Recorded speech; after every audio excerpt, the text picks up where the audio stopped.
Let me tell you what's actually happening in cloud security right now. Most companies are deploying AI models into production without any security plan for them. Prompt injection attacks are bypassing safety guardrails in ways nobody anticipated. A single misconfiguration in Azure can expose sensitive data at a scale that costs hundreds of millions of dollars to recover from. And the engineers who understand how to secure modern cloud environments, not just lock down a storage account, but genuinely architect security across identity, network data, and AI infrastructure, those are the engineers being paid more than $300,000 a year. That's not a rumor. That's the market right now. The chaos is real. The opportunity it creates is equally real. And in this video, I'm going to give you the actual roadmap, not the generic certification list that every other video gives you, but the specific sequence of skills, tools, and projects that builds a cloud security engineer who's genuinely valuable in 2026. Let's get into it. Every cloud security engineer started somewhere, and the engineers who build durable careers in this field are the ones who build a real foundation rather than skipping straight to the security tools they didn't fully understand. Here's what that foundation looks like. Cloud security is fundamentally about controlling how data moves between systems. If you don't understand how data flows, you can't understand how it's being attacked. TCP/IP, the protocol that governs how data packets travel across networks. DNS, the domain name system, one of the most common attack vectors in cloud environments. Attackers can hijack DNS to redirect users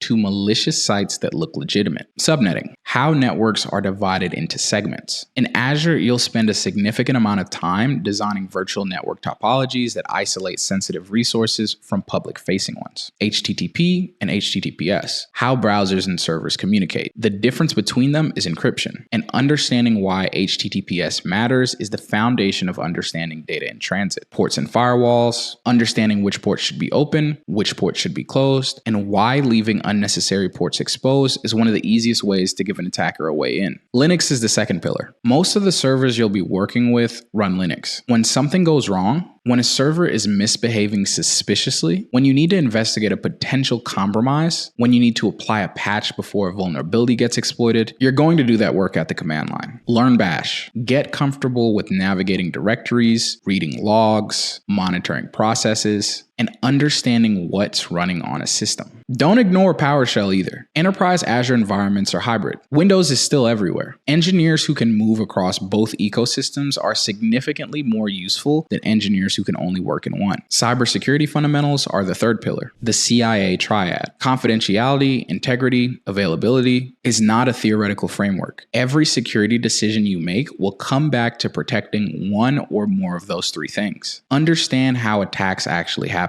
Phishing, social engineering, credential theft, malware, lateral movement. Most breaches don't happen because an attacker broke through an impenetrable tech barrier. They happen because someone clicked a link, because credentials were reused, because a misconfiguration left the door open that nobody was watching. Understand authentication and access control, multi-factor authentication, role-based access control, the principle of least privilege. Every user and every system gets the minimum permissions it needs and nothing more. And understand encryption. Data at rest and data in transit. Because in Azure, you will be configuring encryption for almost everything. The foundation is not exciting content. It doesn't have the word AI in it, but every engineer who skips it hits a wall the moment they get into a real security incident and realizes they cannot read what they're looking at. The cloud platform debate is over for anyone targeting enterprise roles. Azure has over 31% of the cloud market. Microsoft has committed $145 billion to Azure infrastructure in 2026 alone. The majority of regulated industries, government, healthcare, finance, are running on Azure. If you want to work on the most complex and best compensated cloud security roles, Azure is where you need to be. Here's what to learn on the platform. Start with virtual networks. A virtual network, VNet, is your private isolated network in Azure. Everything you build will live inside one. Subnets divide your VNets into segments. Public subnets for resources that need internet access, private subnets for databases, internal services, anything that should never be directly exposed. Network security groups are your firewalls firewall rules. They control what traffic is allowed to flow into and out of your resources. Azure Firewall gives you centralized, policy-based network traffic filtering across your entire environment. Private endpoints eliminate public internet exposure for services like Azure Storage and Azure SQL. The connection stays inside your private network. Application Gateway with WAF, Web Application Firewall, sits in front of your web-facing resources and inspects incoming traffic for common web attack patterns like SQL injection and cross-site scripting. Understand how to architect a VNet that isolates sensitive resources while allowing legitimate traffic to flow is one of the most fundamental things in Azure security. And understanding how to layer network security groups, Azure Firewall, private endpoints, and WAF together is the difference between a basic network and a defensible one. Identity is next. In Azure, identity is everything. Microsoft Entra ID is Azure's identity platform. Every user, every application, every service that accesses your Azure environment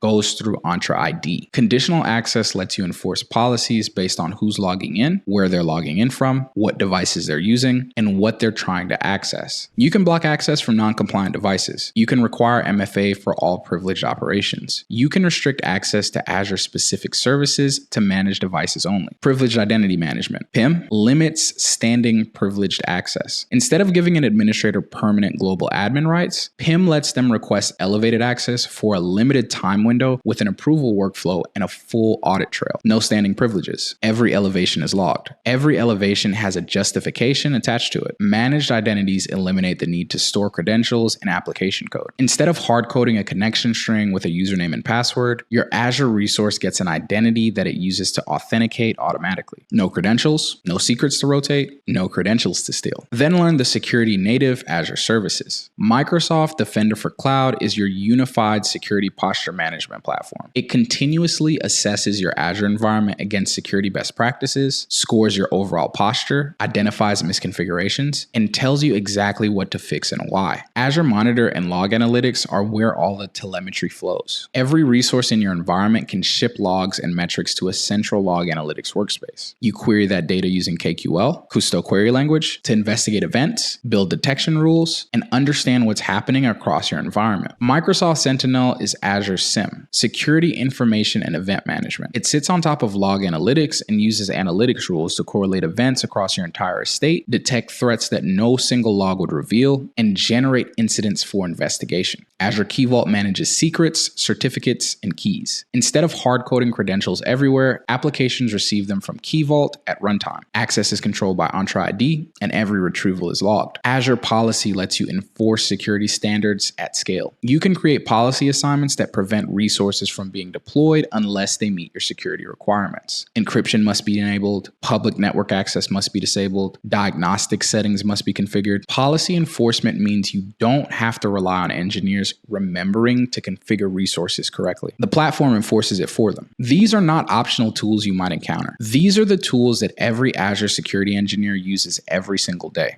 Build fluency in all of them. There's a specific mindset shift that separates a cloud security engineer from a cloud security analyst. An analyst monitors and responds. An engineer designs systems that are harder to attack and faster to recover from. The framework for thinking like an architect starts with first principles. Instead of following a compliance checklist, check the box, mark it done, you ask why each control exists and what it is actually protecting against. When you understand the underlying threat, you can design a solution that works. When you're just ticking boxes, you can check every box and still leave the real vulnerability untouched. Defense in depth is the core architectural principle. Layer security controls so that if one layer fails, others are still protecting the environment. A public-facing application should have network security groups filtering traffic at the subnet level, Azure Firewall inspecting traffic at the perimeter, private endpoints ensuring backend services never touch the public internet, Entra ID enforcing authentication before anyone reaches the application layer, and Defender for Cloud monitoring the whole stack for anomalies. An attacker would need to bypass every one of those layers to reach sensitive data.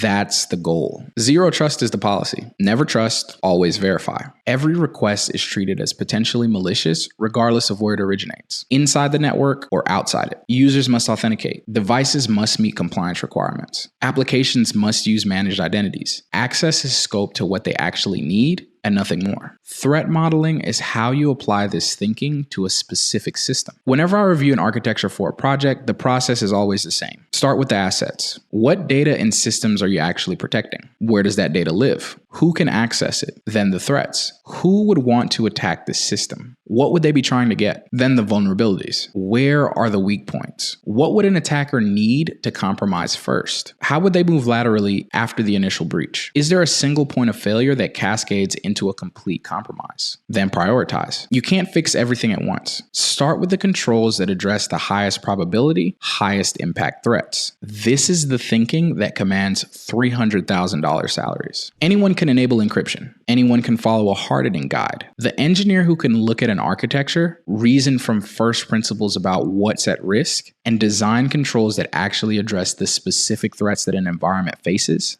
that engineer is valuable in a way that is genuinely difficult to replace. Everything in the previous 3 phases builds your knowledge. This phase builds your proof. The distinction matters because employers are not hiring for what you know. They're hiring for what you can do. And the only way to demonstrate that is to build real things, not tutorial walkthroughs, not labs where every step is handed to you. Build systems you designed to solve real problems where you made the architectural decisions and you can explain every one of them. Here are 3 projects built specifically for Azure Cloud Security. Project 1, Azure Security Posture Dashboard. The problem? Most organizations running Azure do not have a clear picture of where their environment is exposed. They have resources spread across subscriptions, misconfigured network security groups, storage accounts with public access enabled, identities with excessive permissions. Your solution? Use Defender for Cloud Security Score as the foundation, extend it with Azure policy assignments that enforce your own security baselines, and build a log analytics workbook that surfaces the top misconfigurations across your environment in a single view. Connect it to Azure Monitor alerts so that when a new misconfiguration is introduced, a storage account goes public, a network security group is modified, you know immediately. Document the policy set you chose, why you prioritize those controls, and what the before and after looks like. Project 2, Zero Trust Identity Pipeline. The problem? Most Azure environments still have users with standing privileged access, applications authenticating with stored credentials, and no enforcement of device compliance before granting access to sensitive resources. Your solution? Configure privileged identity management for all privileged roles. No standing access, only just-in-time elevation with approval workflows and audit trails. Configure conditional access policies that require multi-factor authentication, compliant devices, and block access from risky sign-in locations. Convert at least one application from credential-based authentication to a managed identity and document the security improvement. Demonstrate the difference between the before state and the after state using Entra ID sign-in logs. Project 3, Automated Incident Detection and Response. The problem? Security incidents in cloud environments often go undetected for hours or days because nobody's watching the right logs. Your solution? Build a Microsoft Sentinel workspace connected to your log analytics environment. Write custom analytics rules that detect specific threat patterns, privilege escalation attempts, unusual data export activity, impossible travel sign-ins, root account usage. When an analytic rule fires, a Logic Apps playbook triggers automatically. It creates an incident record, sends a structured alert to a Teams channel or email address with the specific event details, and initiates a first response action like revoking a suspicious session. Document every analytics rule, what threat it detects, why that matters, and what the automated response does. These 3 projects together demonstrate posture management, identity hardening, and threat detection with automated response. That's the full spectrum of Azure security work. Put all 3 of these on GitHub with readmes that explain the business problem, the Azure services you used and why, the decisions you made, and what you would do differently at production scale. Write a LinkedIn post for each one. If it's not online, it doesn't exist. The final piece of this roadmap is the one that most people are not yet treating seriously. And it's the piece that will define who gets the highest value roles in the next 3 years. Companies are deploying AI workloads on Azure at scale. Azure OpenAI Service, Azure Machine Learning, custom models integrated into enterprise environments. And most of them have almost no security controls around those workloads. As a cloud security engineer, you're not being asked to build or train AI models. You're being asked to secure the infrastructure those models run on. And that requires understanding a category of threats that didn't exist 5 years ago. Prompt injection is the most immediate one. A user crafts a malicious input that manipulates the AI model into doing something that it shouldn't, revealing internal system prompts, bypassing content filters, executing unauthorized actions through function calls. Azure OpenAI service has content filters and guardrails you can configure. Understanding how to configure them directly and how to monitor for attempts that get through is a cloud security skill. Models that are trained on data that frequently contain sensitive information, you need to understand how training datasets are stored in Azure Blob, who has access to them, and what controls prevent sensitive data from being inadvertently exposed through model outputs. Azure Purview gives you data governance and classification across your estate. Integrating Purview into your AI security posture is a skill very few engineers have right now. Model infrastructure security maps directly to what you already know. Secure your Azure ML endpoints with private endpoints and Entra ID authentication. Apply the principle of least privilege to model deployment pipelines. Monitor API access patterns using log analytics to detect unusual query volumes that might indicate model extraction attempts. The OWASP LLM Top 10 is the emerging standard for AI security risks. Read it. Understand each category. Know which Azure controls address each risk. The engineers who build Azure security skills now and layer AI security on top of them are positioning themselves for the most valuable roles in this market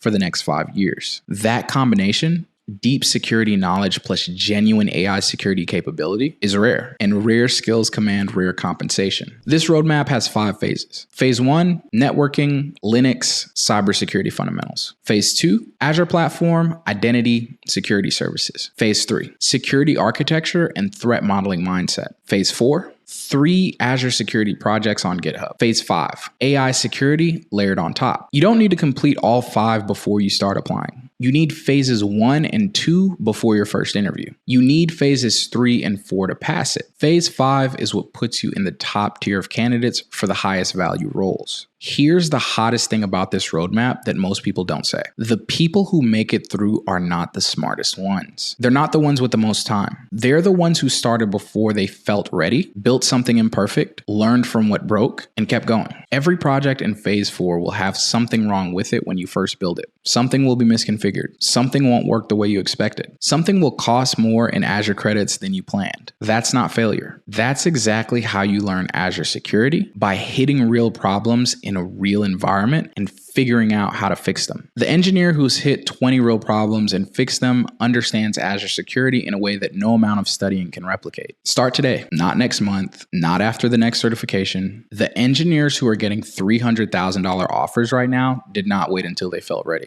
They started building while everyone else was still planning. I've linked some resources in the description to help you get started with each phase. As always, see you in the next one.